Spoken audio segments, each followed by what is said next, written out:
Hi, this is Abul Hussain coming to you direct from London, the United Kingdom, and welcome to another episode of the SMMA Mastermind podcast, where we talk about how you can start or scale your digital marketing agency. And we also bring on guests to help upskill us so that we can deliver better results for our clients and also to grow our business. Now, if you are watching this episode outside of our Facebook group, make sure to find the link above or below this video, or go to smmamastermind.com, especially if you're in the agency community and you're looking to scale this year. Now, with that out of the way, I have a very special guest joining me all the way from Toronto, and we are going to talk about his journey in building his SEO agency up to $15,000 and more.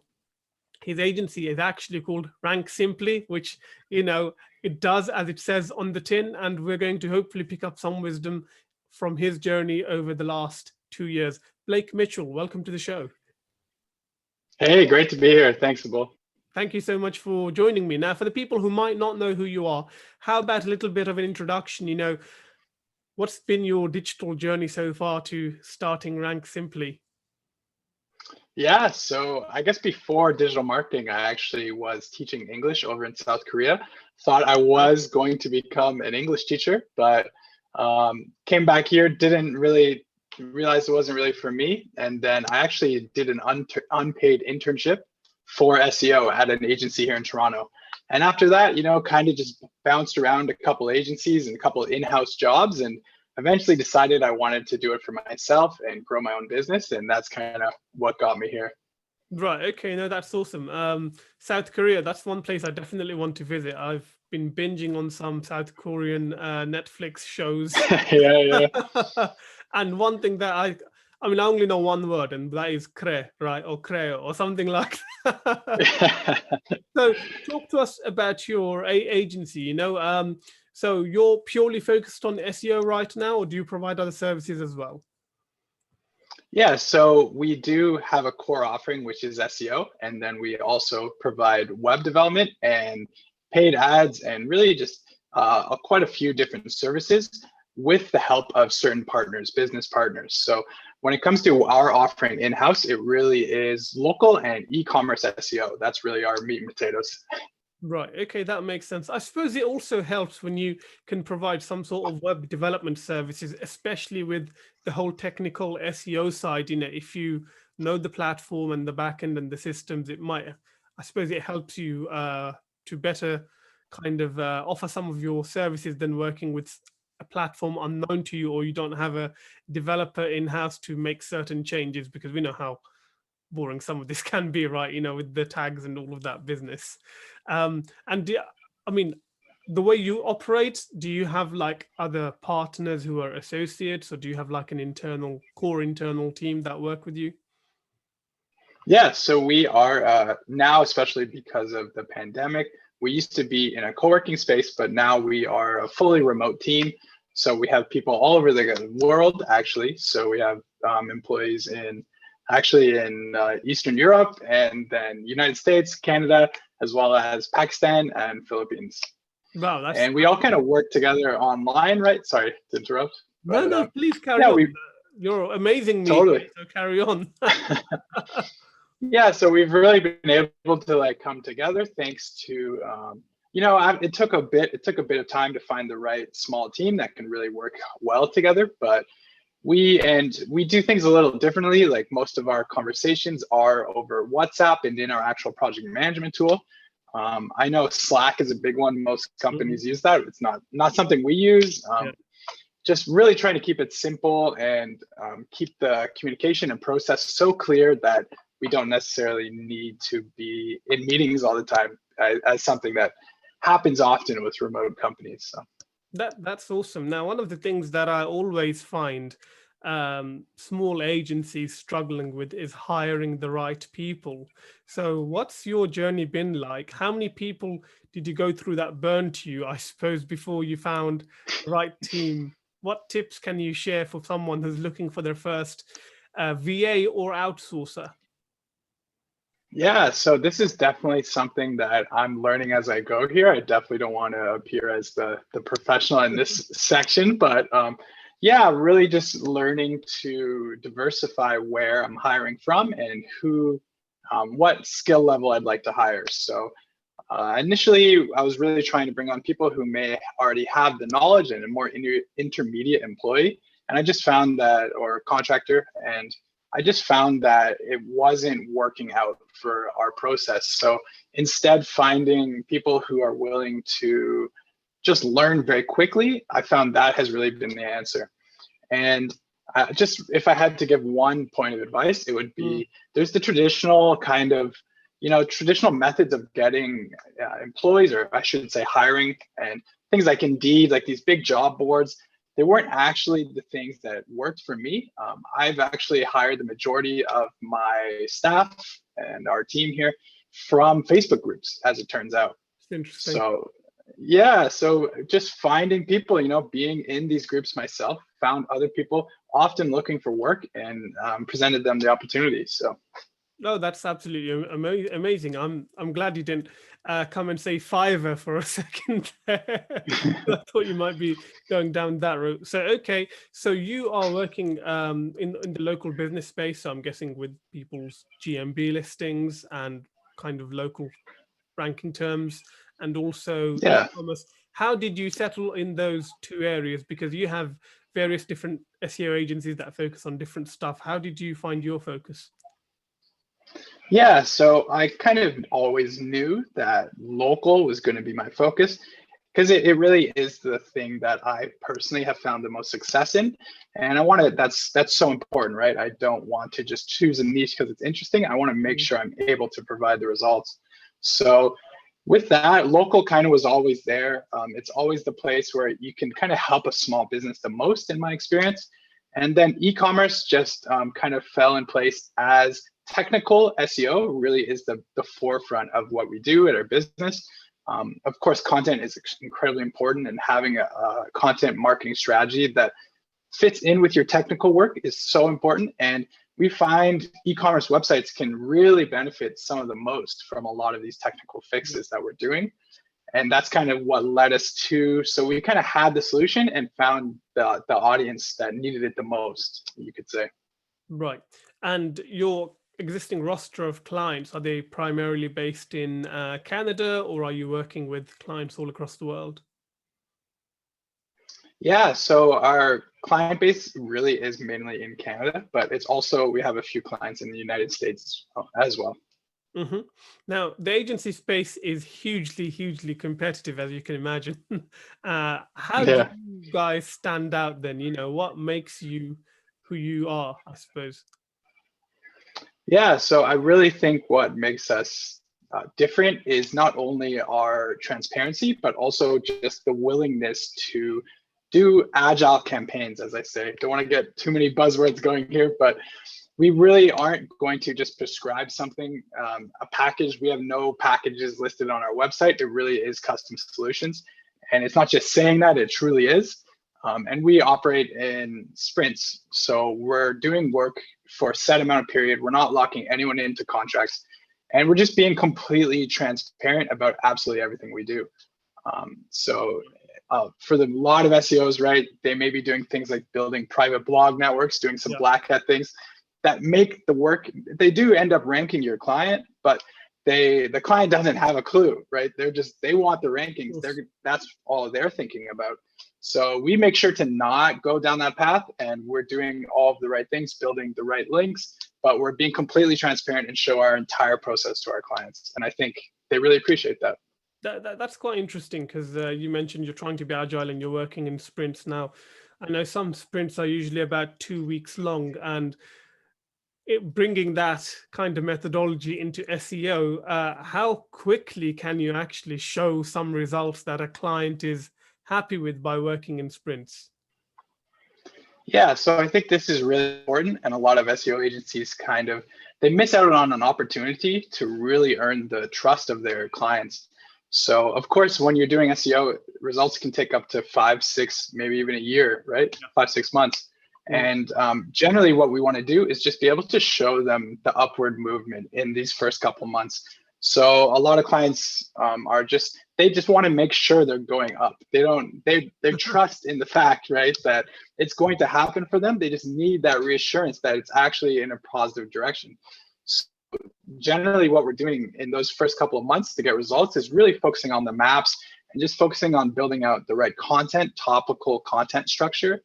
And that shows them there's actually work going on. There's a lot of effort put into this, and it allows the initial bump up in like impressions or clicks or keywords they're showing up for. That reassures that eventually these keywords may not be on page 1 yet, but they are there now, where last month they may not have been in the search result at all. So. Right. And when you are prospecting, I suppose, and you're picking up new clients, do you find that they are aware of SEO and they want SEO? Or do you need to educate them first on what SEO is and then pitch them? Yeah, so it really does depend on the type of client we're working with, right? So we do have a bit of a broad niche, you could say. We're not just focusing on one specific type of business. So depending on who we're talking to, most of the e-commerce guys I work with, or guys and gals, they know exactly what I'm talking about, and they're happy to look at the more detailed reports and all of this stuff. But we also have a more simplified, more foundational reporting and process and kind of communication we provide to local businesses who really maybe just want to generate more leads for themselves, right? So I think for the most part, when we're talking to a smaller business owner, that's what we're trying to provide them. And we're just making sure they understand that SEO is the tool we're using to get that lead generation, rather than selling them on the actual SEO. Right. Okay. And in terms of managing expectations in terms of results, so I, know a lot of people who are running ads agencies, and obviously there the expectation is money out, money comes back in a day, a week, a month later. But that expectation depending on the buying cycle. How do you set the right expectations with your clients in terms of how quickly they can actually see some leads and a positive, or see that you're working towards a positive ROI on their investment? Yeah, so this is super important, right? And we want to make sure that the client can actually understand that this lead came from SEO, or this lead came from their Google map. And that is just all comes down to having good analytics, right? So our analytics is set up perfectly to track all of the different channels coming in, and actually attribute which are leads. And we're using the right attribution models, right? So we often use first click, and organic is often the first click, and that allows you to attribute that lead, right? Yeah. But beyond that, it's really just making sure that we're setting the right benchmarks and goals at the beginning of our campaign. So this is another spot, if I can be a little frank here, that a lot of SEO agencies don't really do, right? They just say, give us a chance, maybe 5 to 6 months, we'll get it going. But what we should be doing is setting hard forecasted goals based on data from our Search Console, from our analytics, and having those benchmarks in place week 2, week 3, of telling the client in 3 months, this is where we hope to be. And we will do our best to get there, but since the way Google is, we can't guarantee it, but this is the goal that we have set for our campaign. Right. Okay. So when you onboard a brand new client, let's say a local business client, because e-commerce people tend to be a little bit smarter, right? Just a little bit smarter. What does your onboarding actually look like? How do you get going and make sure everyone in the room is on the same page? Yeah, so this is really important. And I don't think our onboarding is particularly revolutionary. It's just, we have a really good form, they fill out a really detailed Google form that provides us a lot of information about their business and all their logins and all that good stuff. And then when they're done with that, we have scheduled a meeting after about 7 to 14 business days, and we'll be able to present them kind of their roadmap. So everything in our process is built around this roadmap, which has those benchmarks. It has all of the pieces they need set in a month-over-month sprint fashion that will get them to where they want to go. So they have, within the first month, they have that plan. They know where we're trying to go. And yeah, we just make sure that our communication stays up during the first 3 months, because that's the point where you need to instill that trust. You need to make them know that you're on their side. And yeah, that's really the best thing I could say about that. Really what we do is, and we have these email sequences that we've written, and they are a little different for each client. And then we also use a tool called Loom, and that allows us to make little short videos for them, kind of reviewing what's going on. Right. And how often do you touch base? Is it monthly? Is it bi-weekly? I'm guessing weekly is probably a bit too regular. Yeah, to be honest, a lot of our clients, it is actually weekly, Right. just because like I find the more you're actually educating people, the more questions they have. Right. So often like teaching them about SEO creates more client management, but definitely no complaints on that front. Generally, when it comes to monthly calls, we'll do, a monthly call, and then emails every week or so. Right. No, that totally makes sense. And obviously, when you're trying to be transparent and build that relationship, you need to kind of go zig when all of the other larger agencies are going zag, I suppose, and provide one-to-one support. Now, obviously, before you started your agency, you were working for an agency, I believe, and then you made the switch over. A lot of, the questions that I see in Facebook groups, even in my own Facebook group, is a lot of people who might be in the position of a freelancer, and they want to obviously go and build their agency, or they've literally just started freelancing and they want someone to give them a chance, So how did you actually pick up your first client? How did you get someone to give you a chance? Yeah, so if we're talking about my very first client, it did come mainly from networking. So it's the people that I've met in the industry in Toronto and from my past jobs. I really made sure and did my best possible effort at every job I've had. And I became known, right, for being pretty good at SEO. So when someone knows someone who needs SEO, it's often one of these industries that is kind of tough, right, to find someone who's not a BS artist. Sure. It is. So when you create a trust about your business in SEO, it really does allow people to bring leads to you.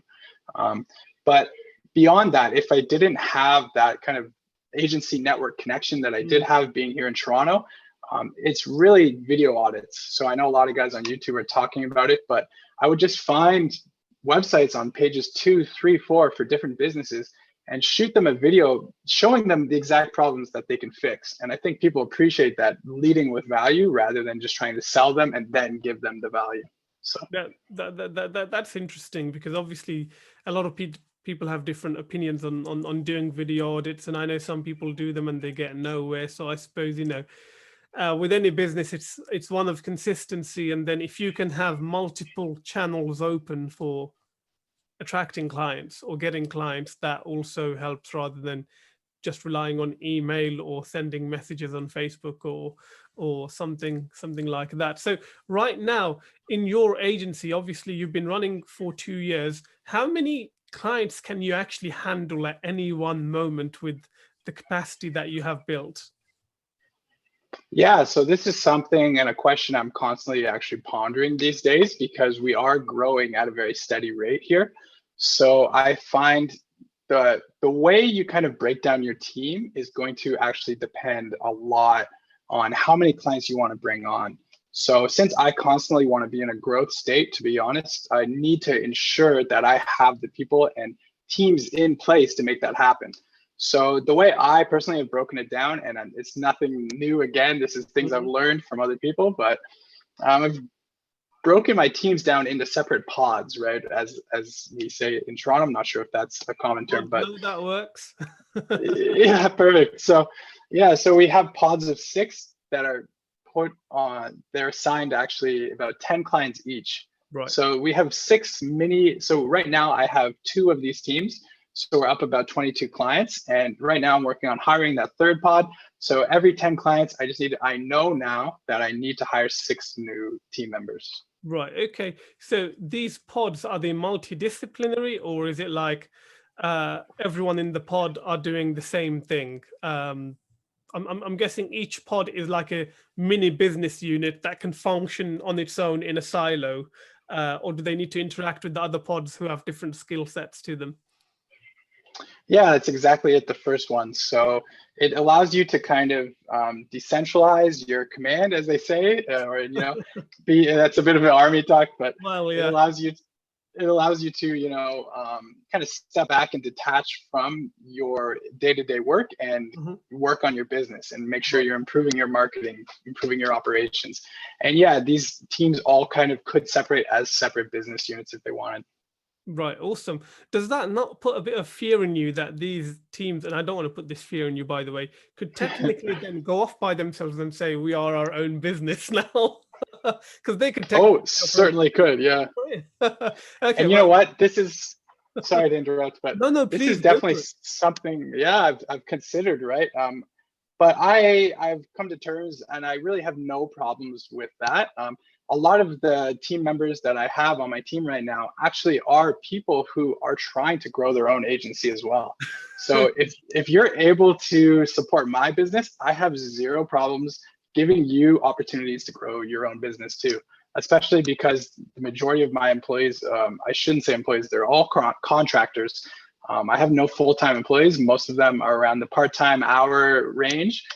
And you know, they need other sources of income, and I'd be more than happy to help support them do that, as long as they don't steal clients, of course.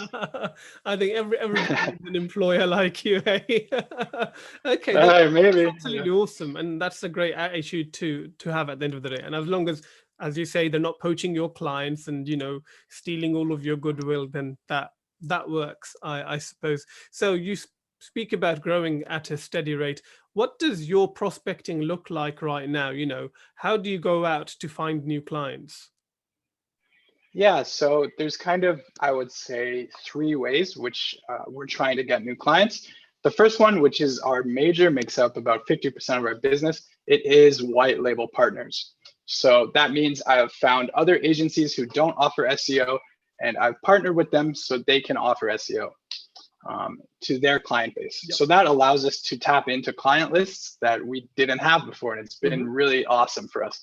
Not only that, we are kind of lucky that we've found the right partners who are just great to work with. And yeah, that's a major part of it and part of our success. Beyond that, really, the next one is we do email outreach for these video audits. And we do all the prospecting for that on Google Maps. The main businesses we're trying to work with now are home improvement type businesses. We've just found awesome results for them, home builders, businesses of that nature. And when it comes to the e-commerce side of things, how we're trying to close more e-commerce businesses, for the most part, we are doing social outreach. So we're reaching out to businesses through their Facebook pages, through their LinkedIn profiles. And really what we're trying to do, again, we only have really one script that we use across all platforms. We found a couple opportunities on your website, right, that your competitors are using that you're not. And we'd love to make a video. Do I have permission to send this video over to you? And that's it. They're not going to believe you, you know? You know what? Most of the time, the simple things and keeping it really to the fundamental is what I've found has gotten me farther. I was definitely in the beginning, especially right when I got out of my job, looking for absolutely every hack. I was on every single sales channel possible. I was scouring Upwork. You know, I was doing everything. And really, when I just built a system to do these things, it started acting more predictably, and I didn't have to worry about constantly putting fires out and stuff. Yeah, no, I think a lot of people don't realize that there is no magic bullet, that, you know, if you want to acquire clients, you need to do something quite consistently, rather than, you know, I've tried this for one day, I've sent 20 emails, this doesn't work, let me go on YouTube and find the next video or the next guru or the next course that is going to, you know, get me that Lamborghini that I was promised in another video 6 months ago. That is the nature of things. But Blake, we are very quickly running out of time. If people want to find out more about you, your agency, and, you know, they want to connect with you, where's the best place to find you? Yeah, so the best place is you can reach out to me on Facebook. It's facebook.com/BlakeMitchell6. Or you can go ahead and there's a chatbot on my website, ranksimply.net. You can ping me there, no problem. Awesome. On that note, Blake Mitchell, thank you so much for your time. Yeah, it was great chatting with you, Abul, and take care. Thanks.